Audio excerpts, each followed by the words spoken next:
Here's Kevin McCarthy with his lie about what we're going to do about health insurance for and I'm telling you, this time next week, we're going to be saying 10 million people have lost their jobs, but the number's actually going to be higher because we won't have counted the people who next week will have lost their jobs. Here's Kevin McCarthy arguing that like, oh, this will all be fine. People will get their health insurance. He doesn't care. He's going to get his. Here it is, clip number 6. The employees who lose their health care. I mean, are there going to be more money for Obamacare, Medicare? I mean, what are they going to do?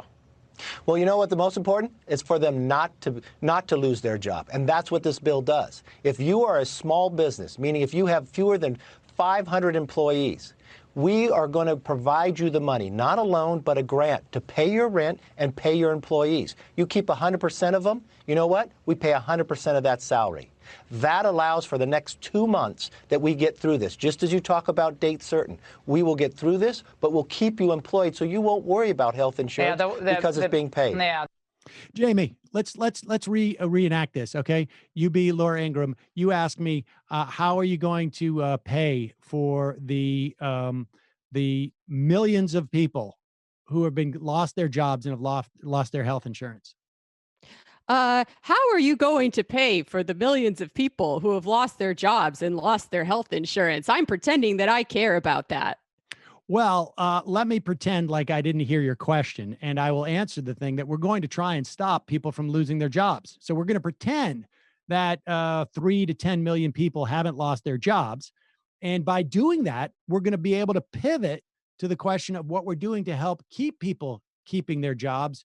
So when we start getting into the 15 and 20 million people who have lost their jobs, we still won't have an answer for the original question you've asked for, but I will be able to come back on the program and say, it could have been 30. It could have been 30. And so we are very lucky in that respect. So thank you for the question. Can we move on to something else, like how the Democrats are politicizing this? Yeah, I'm satisfied with that answer. Next up, here's why immigrants are dirty country ruiners who should all be put in camps. There you go, ladies and gentlemen. You'll be seeing both of us on Fox News within days.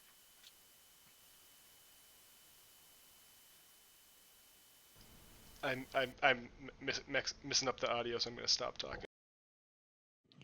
Well, who are you? You Joe Biden? Just Joe Biden us? I was going to say this is about keeping bosses in control of whether their workers have shelter and health care.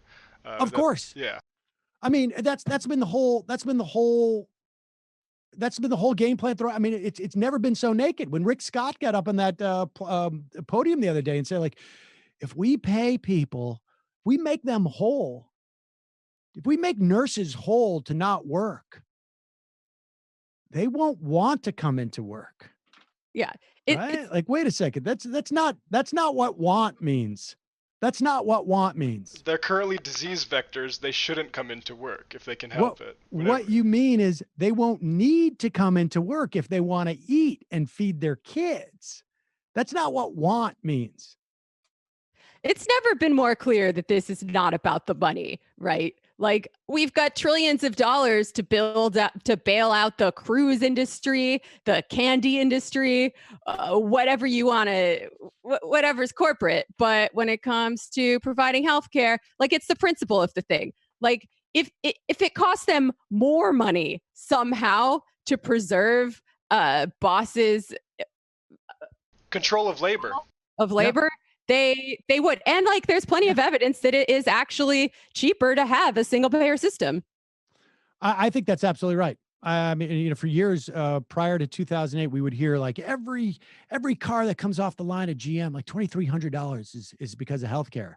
Well, then why aren't they trying to get rid of that as a responsibility? And I think it all comes down to the fact that it is worth more than $2,300 per person who's working for them in terms of the control they have over that labor.